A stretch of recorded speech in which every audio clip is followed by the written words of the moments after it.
My mom told the whole table I was a charity case in front of our cousins, so I let the silence build, then played the voicemail my grandmother left proving I was the beneficiary, and the room went quiet enough you could hear someone drop a fork.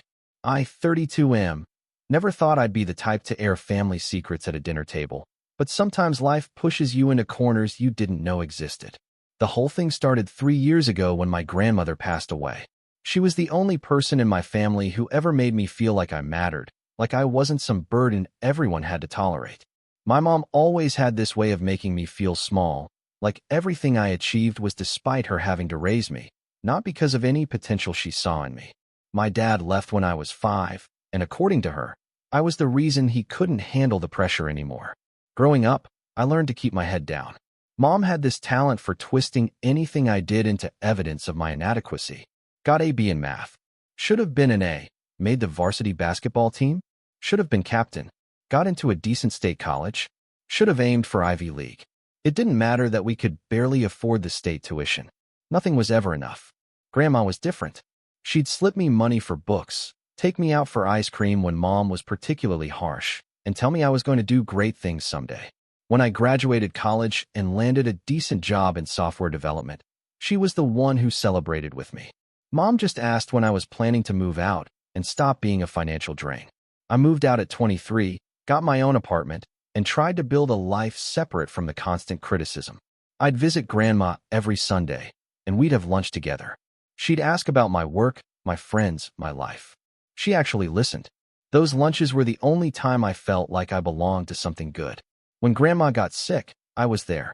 I took time off work, spent nights at the hospital, coordinated with doctors.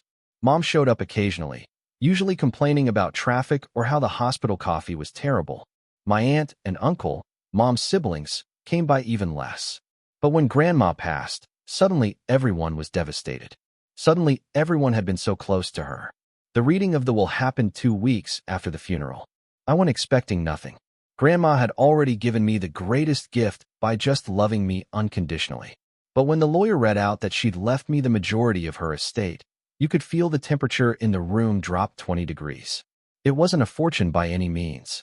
About $300,000. Her house, which was paid off and worth maybe another $250, and some jewelry with sentimental value. My mom got $50,000. My aunt and uncle each got $50,000.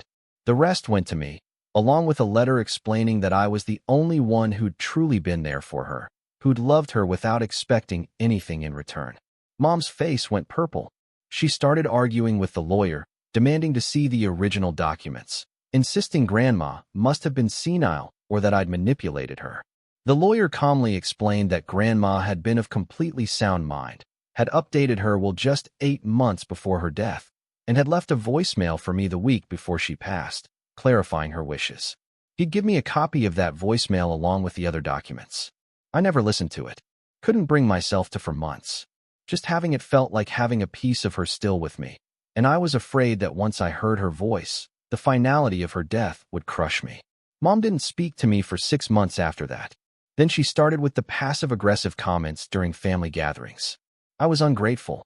I'd stolen her inheritance. I'd tricked an old woman. But she said it all with a smile, disguised as jokes or observations. The family dynamic became poisonous.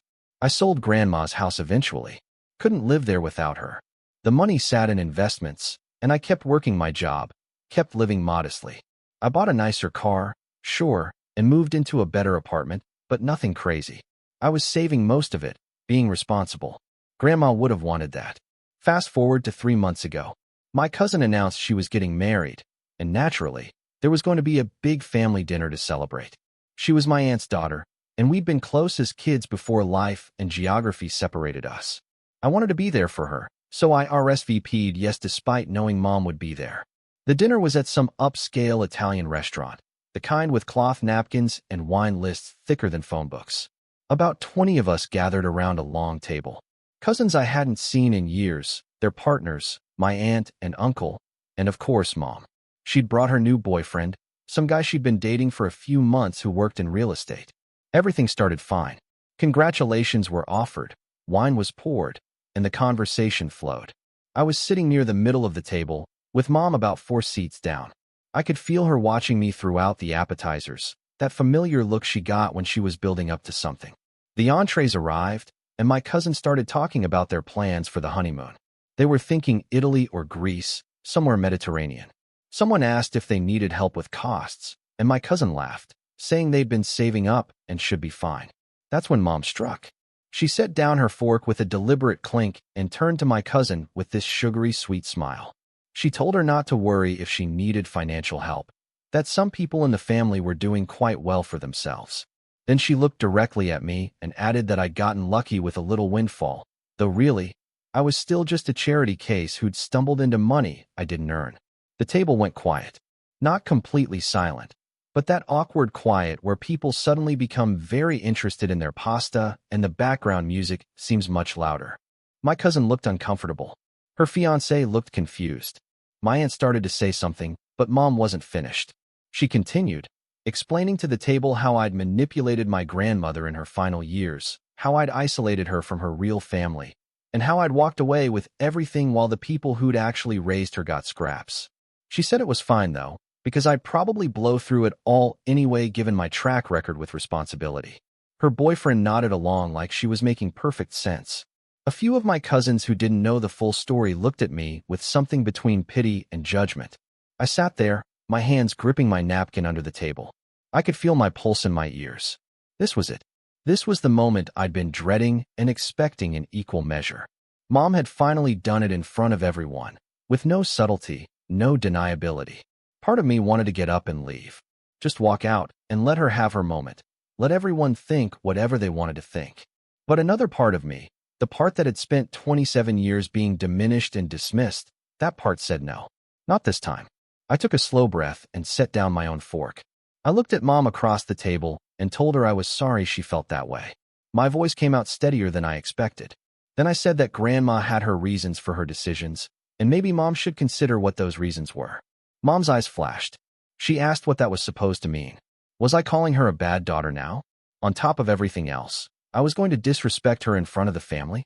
I told her I wasn't disrespecting anyone. I was just stating facts. Grandma made her choices clearly and deliberately. Mom laughed, this sharp, bitter sound. She told the table I was delusional, that I'd convinced myself I was some kind of favorite when really, I'd just been the only one pathetic enough to hover around an old woman hoping for a payout.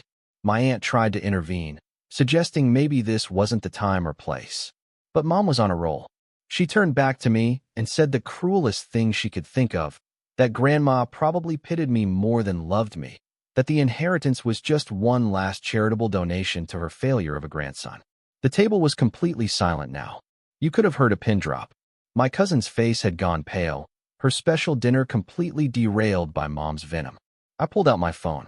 My hands were shaking slightly, but I managed to unlock it and navigate to my voicemail archives. I'd saved Grandma's message there, backed it up, never able to delete it even though I'd never listened to it. I asked Mom if she wanted to know what Grandma really thought. My voice was quiet, but everyone was listening now. The whole table had tuned in to our confrontation. Mom told me to put my phone away and stop being dramatic. I ignored her. I found the voicemail, turned up the volume on my phone, and pressed play. Grandma's voice filled the space between us. It was weak from the illness, but unmistakably her. The message was dated 6 days before she died, and the lawyer had sent it to me as he'd promised. She started by saying she wanted to leave this message in case there were any questions after she was gone. She said she'd thought long and hard about her will, discussed it thoroughly with her lawyer, and she was completely certain about her decisions. Then she talked about me specifically. She said I was the only one who'd visited her consistently, not just when I needed something or when it was convenient. She talked about how I'd held her hand during chemotherapy, how I'd read to her when she was too weak to hold a book, how I'd never once asked her about inheritance or money. She said my mom, her daughter, had called her 3 times in the last year of her life, and 2 of those calls had been to ask for money. She said my aunt and uncle had been even worse, visiting once in 18 months. Her voice got stronger as the message went on, as if remembering gave her energy. She said I'd reminded her of her late husband, my grandfather, who I'd never met. She said she saw kindness in me, real goodness that the world hadn't beaten out of me despite my upbringing. She said she knew my mom had been hard on me, had blamed me for things that weren't my fault, and she wanted me to have security and stability that no one could take away. Then came the part that made the entire table freeze. She said she tried to have a relationship with my mom, had tried for years, but my mom had only ever seen her as a source of money or validation. She said my mom had once told her, years ago when I was still in high school, that she regretted having me, that her life would have been better without the burden.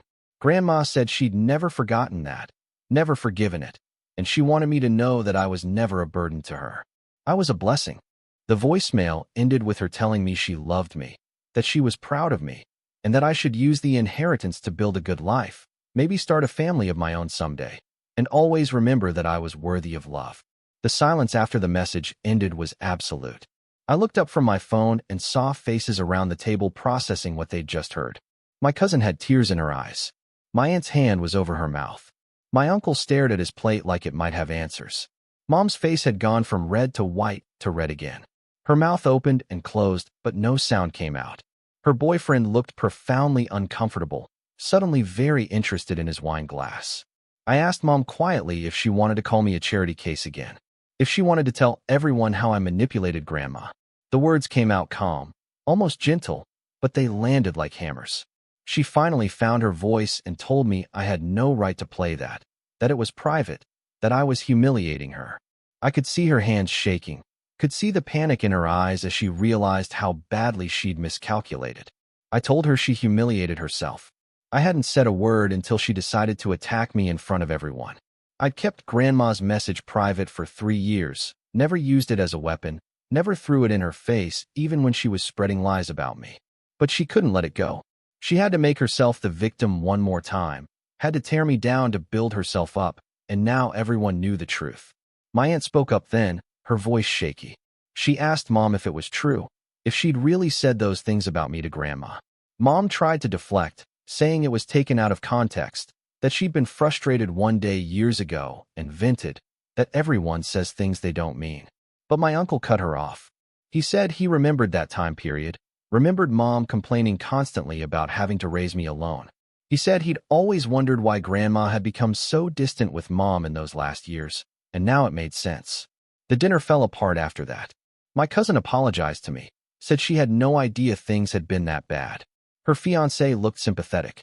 Other cousins came up to me quietly, some apologizing for believing Mom's version of events, others just offering support.